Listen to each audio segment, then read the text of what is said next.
This news is sponsored by Hope Hospital. नमस्कार, मी आचल Lokhande. Maharashtra TV 24च्या Maharashtra बुलेटिनमध्ये आपलं स्वागत आहे. बघूया काही महत्त्वपूर्ण घडामोडी. सांगलीवाडीमधील मुस्लिम दफनभूमी परिसरात भल्या मोठ्या मगरीचे दर्शन झाले. यामुळे नागरिक चांगलेच भयभीत झाले होते. तर या मगरीला पकडण्यासाठी वन विभाग, प्राणीमित्र आणि तरुण यांनी अथक प्रयत्न करीत मगरीला पकडले आणि मगर वन विभागाच्या स्वाधीन केले. यावेळी या मगरीला पाहण्यासाठी मोठी गर्दी झाली होती.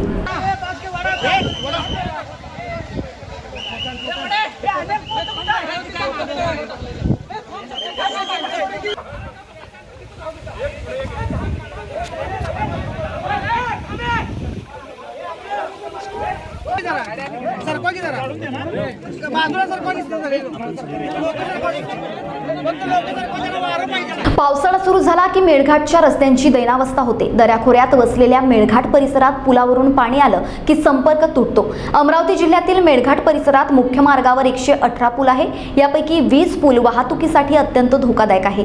काही पूल ब्रिटिशकालीन असल्याने ते क्षतिग्रस्त झाले आहेत. अनेक पुलाची पावसामुळे दुरावस्था झाली. अरुंद पूल असल्याने ते धोकादायक ठरत आहेत. पुलावरून पाणी वाहत असलं की अनेक गावाचा संपर्क मेळघाटाशी तुटतो. त्यामुळे क्षतिग्रस्त पुलाची नव्याने बांधणी करणं गरजेचं आहे. सध्या परतवाडा सीमाडोह रस्त्यावर असलेला भूतखोरा पूल पावसाने क्षतिग्रस्त झाल्याने या मार्गाची वाहतूक बंद करण्यात आली आहे. पुलांची बांधणी करण्यासाठी मेळघाट व्याघ्र प्रकल्पाची परवानगी आवश्यक आहे. काही पुलांच्या बांधकामासाठी वन विभागाची परवानगी मिळाली आहे, तर काहींचा पाठपुरावा सुरू आहे. वन विभागाची परवानगी लवकर मिळत नसल्याने उर्वरित कामे थांबली असल्यानं त्याचा पत्रव्यवहार सुरू असल्याचं सार्वजनिक बांधकाम विभागाचे कार्यकारी अभियंता चंद्रकांत मेहत्रे यांनी सांगितले. मेळघाट एरिया म्हणजे आपला चिखलदरा आणि धामी या दोन तालुक्याचं परिक्षेत्र एरिया. यामध्ये साधारणपणे मेजर आणि मायनर ब्रिजेस मिळून एकूण 118 पुलं आहेत. यांची काम हे 1905-1906 या काळात झालेलं आहे. त्यावेळेच्या परिस्थितीनुसार ते अरुंद असून दगडी कमानी पूल आहेत. आज त्यांचं एक तर रुंदीकरण करणं खूप गरजेचं आहे, कारण लांब वाहनं आज सध्या जात आहेत. त्यावरून मल्टी ॲक्सल व्हेकल्स आहेत, बसेस आहेत आणि त्यासाठी त्याची रुंदी कमी पडते आणि त्यामुळे पुलावर नेहमी अपघात घडतात. आता या पावसाळ्याच्या स्थितीमध्ये ज्या पुलांचं जीर्ण झालेले आहेत असे साधारणतः 20 पुलं आहेत. 20 पैकी 15-16 तातडीची दुरुस्ती लागते आणि 4-5 पुलं अशी आहेत की त्यांची पुनर्बांधणी करणं गरजेचं आहे. यासाठी FDRच्या कार्यक्रमाअंतर्गत आपले काही पुलांच्या दुरुस्त्या मंजूर आहेत. काही पुलांच्या दुरुस्त्यांसाठी नवीन बांधकामासाठी आपण वन विभागाकडे परवानगीसाठी पाठपुरावा सुरू आहे. त्या परवानगी अभावी प्रलंबित राहिले आहेत, परंतु आता त्याचा पाठपुरावा मोठ्या प्रमाणावर सुरू असून आता सध्या वन विभागाकडून सहकार्याची अपेक्षा आहे. सद्यस्थितीत काल परवा 2 दिवसापूर्वी भूतखोरा नाल्यावरचा जो पूल आहे तो अतिशय वाईट अवस्थेत आणि अतिशय खूप मोठ्या प्रमाणात क्षतिग्रस्त झाला. त्या पुलावरून जवळपास 6 फूट पाणी वाहत होतं आणि 4.5 मीटरची आर्च असलेला तो आर्च ब्रिज आहे. पाणी गेल्यामुळे कमानीला, तर मुख्य कमानीला जरी क्षती पोहोचली नाही, परंतु त्या कमानीच्या लगतचा जो पोस्टमार्गाचा भाग आहे त्यावर खूप मोठा खड्डा पडला. पुलाची रुंदी मुळातच कमी असल्यामुळे मोठ्या व्हेकल्सला आणि लहान व्हेकल्सलाही ते फार धोकादायक स्थितीत त्याची परिस्थिती आहे. आजही त्याच्या पुराचं पाणी पूर्णपणे ओसरलेलं नाही, पण त्या परिस्थितीत कालपासून काम सुरू केलेलं आहे. या भूतखोरा नाल्याचं त्याचं नावच भूतखोरा नाला याच्यामुळे आहे की तिथे बांधकाम झाल्यापासून मोठ्या प्रमाणावर अपघात घडतात आणि ते अपघात भूतामुळे घडतात असं जनसामान्यात समज असल्यामुळे त्याला भूतखोरा नाला असं नाव ब्रिटिश काळापासून पडलेलं आहे. त्यामुळे त्याची पुनर्बांधणी खूप गरजेचं आहे. पुनर्बांधणीचा प्रस्ताव वन विभागाकडे सादर केलेला आहे आणि दुरुस्तीचं काम युद्ध पातळीवर सुरू असून काल जवळपास 60% काम झालं. आज संध्याकाळपर्यंत काम पूर्ण होईल आणि वाहतुकीसाठी सुरक्षितपणे त्यावरून वाहतूक करता येईल अशी मला आशा आहे. कृष्णा नदीला पुन्हा एकदा महापुराचा फटका बसलाय. तर कृष्णा आणि वारणा नदी पात्रात मगरीची मोठ्या प्रमाणात वास्तव्य आहे. या महापुराने मगरी बाहेर पडल्या. अनेक नागरी वस्तीत मगरी आढळून आल्या. जेथे पाण्यापासून बचाव होईल त्या ठिकाणी मगरी विसावत आहे. एक मगरीने तर चक्क घराच्या छतावर आपलं वास्तव्य केलं आहे. या मगरीचे व्हिडिओ सध्या व्हायरल होत आहेत. गेल्या 350 वर्षापासून ऊन वारा पाऊस यांच्याशी लढणारे दुर्ग ढासळत आहे असा विचार केला तर आश्चर्य वाटेल. मात्र गड संवर्धनाच्या नावाखाली चुकीच्या पद्धतीने होणारे बांधकाम, दुर्ग पर्यावरणाचा अभ्यास न करणं, स्थापत्य कलेची कला विसरून आधुनिक पद्धतीने गडाची रचना करणं याचा फटका आताच्या तटबंदी आणि बुरुज ढासळण्याला कारणीभूत ठरतोय. जर हे प्रकार असेच वाढत राहिले तर गड किल्ल्यावर भोवती आणि पायथ्याला असणाऱ्या गाव नाहीशी होऊ शकतात अशी भीती तज्ज्ञांनी व्यक्त केली आहे.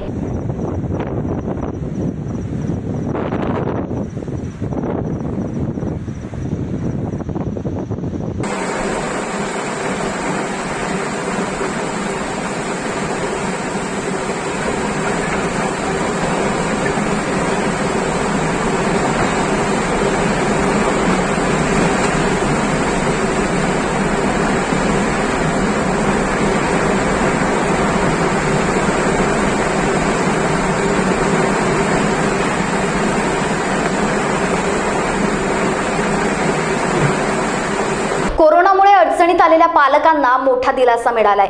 शालेय शिक्षण विभागाने फी कपातीला मंजुरी दिली आहे. शालेय शिक्षण शुल्क 15% कमी करण्याचा निर्णय घेण्यात आलाय. त्यामुळे खाजगी शाळांना फी 15% कमी होणार आहे. आता पालकांना 85% फी भरावी लागणार आहे. सर्वांना नमस्कार. आपल्या सगळ्यांना माहिती आहे की आजच्या मंत्रिमंडळाच्या बैठकीमध्ये सातत्याने आम्हाला जो एक प्रश्न विचारला जायचा की शालेय शुल्क बाबतीमध्ये काय निर्णय घेतला गेला होता. तर मला सांगायला हवं की आजच्या कॅबिनेटमध्ये, आजच्या मंत्रिमंडळाच्या बैठकीमध्ये शालेय शुल्क जे आहे ते 15% कमी करण्याचा निर्णय जो आहे तो राज्य मंत्रिमंडळाने घेतला. आणि आपल्यालाही माहिती आहे की राजस्थानची जी माननीय सर्वोच्च न्यायालयाची केस आहे त्यामध्ये जो निकष ठेवलेला आहे त्याच तऱ्हेचा निकषसुद्धा आपण या ठिकाणी राज्य मंत्रिमंडळाने स्वीकारलेला आहे. आणि मला वाटतं याच्या माध्यमातून मुलांना मोठ्या प्रमाणामध्ये दिलासा मिळेल, पालकांना मोठ्या प्रमाणामध्ये दिलासा मिळेल. आणि याच्या अधिसूचना जी आहे ते येणाऱ्या 2 ते 3 दिवसामध्ये आम्ही याच्या संदर्भाबद्दल जे आहे ते लेखी शाळांना कळवू. परंतु आज हा निर्णय घेतलेला आहे की आज शालेय शुल्क जे आहे ते 15% कमी करण्यासंदर्भात. म्हणजे पालकांनी आधीच फीस भरल्या त्यांना कशा प्रकारे नाही, याच्यामध्ये असं आहे की या वर्षासाठी आता आपण करत आहोत आणि आता सध्या आपलं जे आहे ते आपण या संदर्भामध्ये निर्णय घेतलेले आणि त्या पुढे काय केलं पाहिजे त्या संदर्भामध्ये आपण नोटिफिकेशन किंवा इतर मार्गातून आपण त्या संदर्भामधलं क्लॅरिफिकेशन येणाऱ्या काळामध्ये देऊ. पण आज आम्ही असा निर्णय घेतलेला आहे की ज्यांनी आहे त्यांना 85% फी भरावी, 15% त्यांना जे आहे त्या परीक्षेत म्हणजे आपल्या ह्या शुल्कातून जे आहे ते सूट देण्यात येईल. काही पण एक सर्वात महत्त्वाचा विषय असा आहे की काही शाळा ज्या आहेत त्या आता फी 15% वाढवून घेऊ शकतात अशी देखील भीती व्यक्त केली जाते. नक्की ही फी मागच्या वर्षाची ग्राह्य धरणार आहे? नाही, आपल्याला माहिती आहे की सर्वसाधारणपणे जे आहे ते आपण अगोदरच सांगितलं होतं मागच्या वर्षी सुद्धा की कोणी फी वाढवू नये. आणि त्यामुळे मला नाही वाटत की यावर्षी कोणी तशा तऱ्हेचं केलेलं असेल. आपण यावर्षी जी फी आहे त्या फीमध्ये जी ठरलेली आहे त्याच्यामध्ये जे 15% आहे ते शुल्क कमी करण्यासंदर्भामधला निर्णय घेतलेला आहे. त्यामुळे मला वाटतं याच्या बाबतीमध्ये पालकांना सुद्धा मोठ्या प्रमाणामध्ये एक आशा होती. आणि आपण सगळेजण जाणता की माननीय सर्वोच्च न्यायालयामध्ये सुद्धा सांगण्यात आलं होतं की या संदर्भामध्ये महाराष्ट्र सरकारने निर्णय घ्यावा आणि तो निर्णय आज आम्ही घेतलेला आहे. पालकांच्या मनात काही प्रश्न आहेत या संदर्भात की 15% आता कपात करण्याचा निर्णय झालाय. तर हा निर्णय यापूर्वी भरलेल्या फीसाठी सुद्धा लागू असणार आहे की केवळ आता नवीन त्यांना जी नाही, त्या संदर्भामधलं आम्ही सगळं जे क्लॅरिफिकेशन आहे ते आम्ही येणाऱ्या काळामध्ये जसं आहे तुम्हाला सांगितलं मी आम्ही देणार आहोत. आज आम्ही असा निर्णय घेतलेला आहे जसं मी सांगितलं की 15% शुल्क जे राजस्थानचं जे सर्वोच्च न्यायालयाचं जजमेंट आहे त्यानुसार कमी करण्यासंदर्भामधला आता निर्णय घेतलेला आहे. येणाऱ्या काळामध्ये बाकीच्या ज्या गोष्टी संदर्भामध्ये जे क्लॅरिफिकेशन आहे ते येणाऱ्या काळामध्ये आम्ही आपल्या सर्वांना ज्यांनी या वर्षाची फी भरली असेल त्यांच्यासाठी नाही, तेच सांगते मी. या सगळ्या संदर्भामधलं जे पण क्लॅरिफिकेशन आहे ते आम्ही येणाऱ्या काळामध्ये आमच्या देऊन टाकू, आपल्या सगळ्यांना उपलब्ध करून देऊ. सध्या आम्ही आज हा निर्णय घेतलेला आहे की 15% जे आहे ते शुल्क कमी करण्यासंदर्भात. ज्या शाळा हा निर्णय मान्य करणार नाही त्यांच्यावर कारवाई संदर्भात काही तरतूद आहे का? असं आहे की हा निर्णय राज्य मंत्रिमंडळाने घेतलेला आहे. सर्वोच्च न्यायालयामध्ये त्याच्या जे आहे ते आपल्या सर्वांना माहिती आहे की त्याच्या संदर्भामध्ये केस चालू आहे. सर्वोच्च न्यायालयाने सुद्धा या संदर्भामध्ये राज्य सरकारने निर्णय घेऊन आम्हाला कारवाईची जी आहे ती आम्हाला माहिती उपलब्ध करून द्यावी असं सांगितलेलं आहे. आणि एकदा राज्य सरकारने निर्णय घेतल्यानंतर सर्वोच्च न्यायालयामध्ये ही बाब आम्ही ठरवल्यानंतर सुद्धा मला जर काही शाळा मानत नसतील तर त्यांच्यावरती नक्की या संदर्भामध्ये कारवाई करण्यात येईल. मागे आपण एक सर्व शाळांना एक आदेश काढला होता की ज्या शाळा विद्यार्थ्यांना फी भरली नाही म्हणून बसू देणार नाही किंवा शाळेतून काढून टाकतील त्यांच्या विरोधात आपण कारवाई करणार होता. काही शाळांची नावं सुद्धा आली, त्यांना नोटीसही पाठवल्या. त्या संदर्भात पुढे काय झालं का? कारण शाळा दाद देत नाही सरकारच्या निर्णयाला असं साधारणतः दिसतं. असं नाही आहे. त्या संदर्भामध्ये जे प्रपोजल आहे ते आमच्याकडे आता प्राप्त झालेलं आहे आणि त्या संदर्भामध्ये बैठक येणाऱ्या काळामध्ये आम्ही ठेवणार आहोत. सुनावणी याच्या संदर्भामध्ये आमची होत आहे.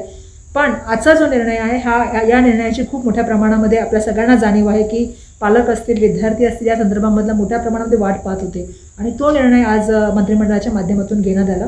याच्यामध्ये बाकीच्या जे आपण डिटेलमध्ये विचारताय त्या संदर्भामध्ये येणाऱ्या काळामध्ये आम्ही याचं डिटेलची ड्राफ्टिंग आहे, जसं तुम्ही रेट्रोस्पेक्टच्या बाबतीमध्ये विचारताय, पुढे कसं याचं इम्प्लिमेंटेशन करणार त्याच्या बाबतीमध्ये विचारतायत, त्याचं पूर्ण जे आहे ते आम्ही येणाऱ्या काळामध्ये त्याची अंमलबजावणी संदर्भामध्ये आपल्यासमोर येऊन सांगू.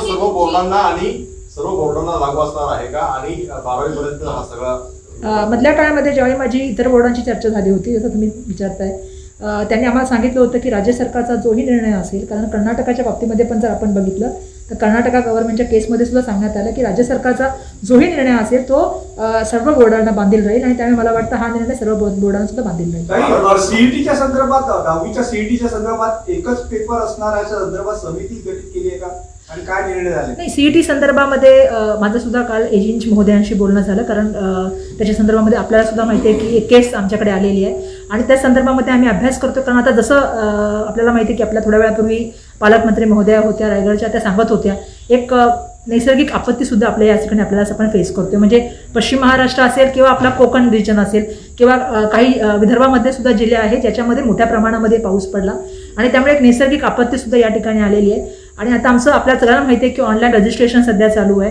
उद्या परवापासून मला वाटतं जे इतर बोर्डाचे विद्यार्थी त्यांचं सुद्धा आजपासून मला वाटतं नोंदणी चालू आहे.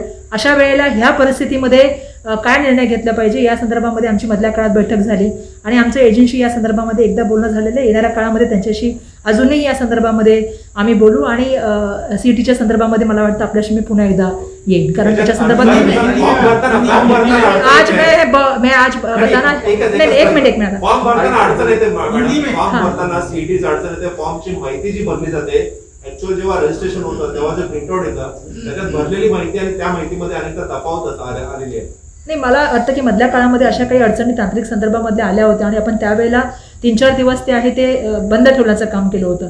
आता पुन्हा आपण त्याच्यामध्ये काही तंत्रज्ञानाचा वापर करून कशा तऱ्हेने आपल्याला पुन्हा सर्व्हर डाऊन होणार नाही, कोणते प्रॉब्लेम येणार नाहीत, या तऱ्हेचं प्रेझेंटेशन पण आम्ही बघितलं आणि तसं करूनच आता आम्ही सुरू केलेलं आहे. आता त्याच्या संदर्भात सुद्धा अजून तक्रारी असतील तर मला वाटतं मी याच्या संदर्भामध्ये आयुक्तांशी बोलते, परंतु या तक्रारी मला आता प्राप्त होत नाहीत. आता लोकांनी सांगितलेलं की स्मूथली चालू आहे. मला माहिती आहे की पहिल्या दिवशी 17 ते 18 लाख विद्यार्थ्यांनी त्याच्यावरती गेले आणि तरी सुद्धा त्याच्यामध्ये कुठल्याही तऱ्हेची आता समस्या नाहीये. अशी जर कुठली एखादी समस्या असेल तर मला बिलकुल त्याचा अवगत करा, मी आयुक्तांशी बोलतो. मला वाटतं अभ्यासक्रम कमी केला आहे का आणि त्याच्या संदर्भात काही GR निघाले का? नाही, आम्ही 1ली ते 12वीच्या सगळ्या क्लासचा जो आहे तो 25% सिलेबस कमी करण्यासंदर्भामधला निर्णय घेतलेला आहे आणि प्रत्येक जो आपला सिलेबस आहे त्याच्या संदर्भामधली माहिती जी आहे ती SCERT मध्ये उपलब्ध आहे. मैं अभी ये कहना चाहती हूँ कि आज मंत्रिमंडल का सबसे बड़ा निर्णय हुआ है कि जो शालेय शुल्क जो है स्कूल का, वो शालेय शुल्क जो है वो 15% कट करने का निर्णय लिया है.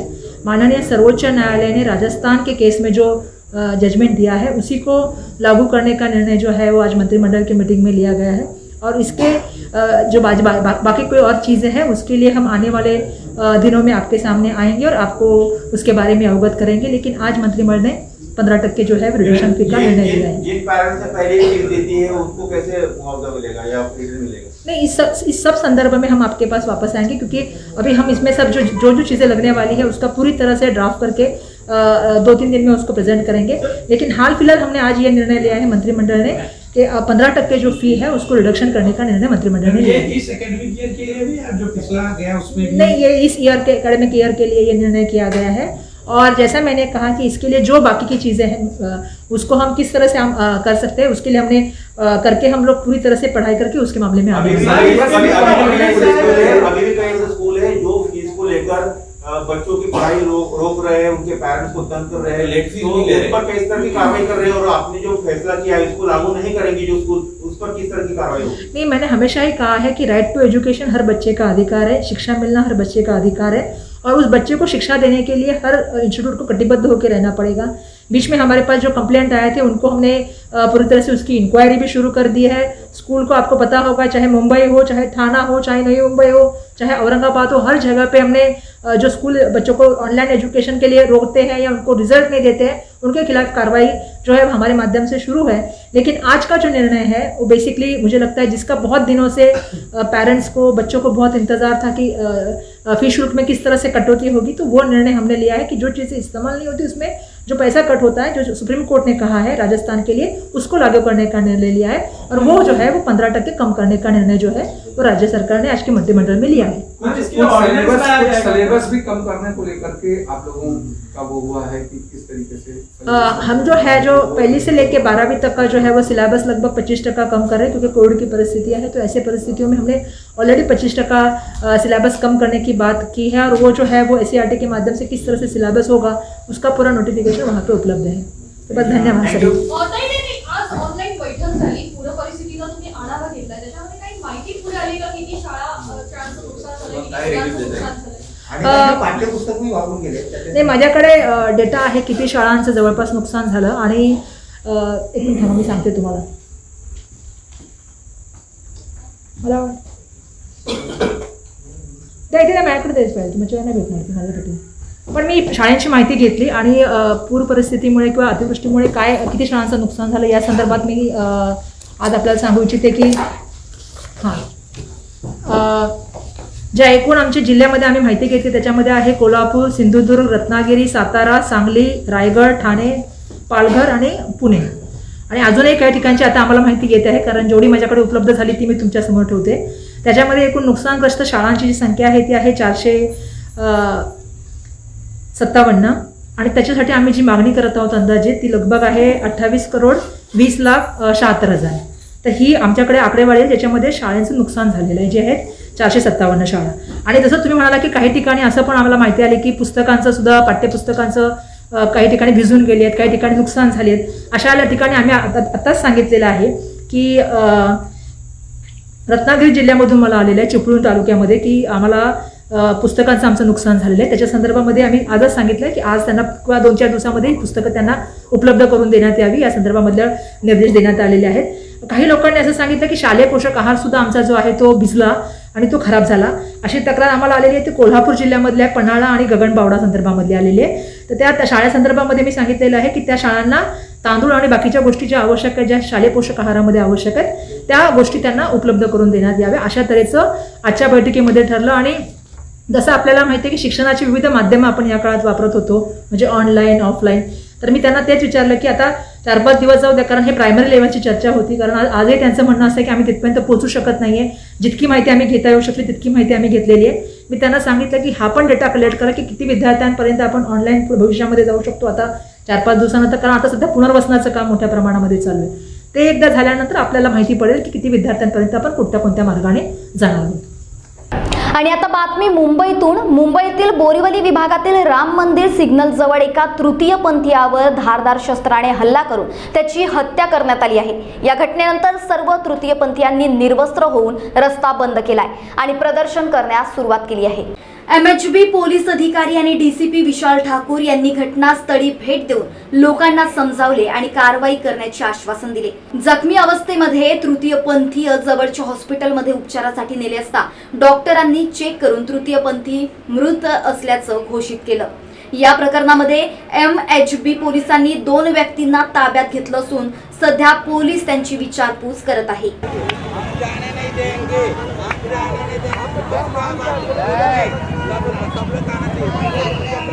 बुलेटिनमध्ये वेळ झाली, येथेच थांबण्याची। तुम्ही बघत रहा महाराष्ट्र TV 24। नमस्कार।